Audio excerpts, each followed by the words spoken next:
How to log in or create a Reddit account.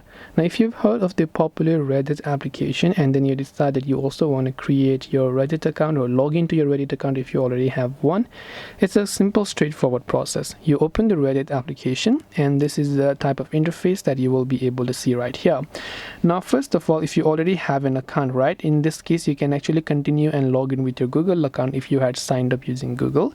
If you had used a separate email or username, you could enter that and just make sure to enter the email and username and then the password of your Reddit account. And then you can also tap on the forgot password button if you happen to forgot your password and then you would like to reset it.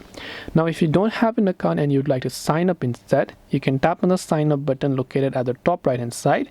Then just choose the email address that you would like to go ahead and then basically use.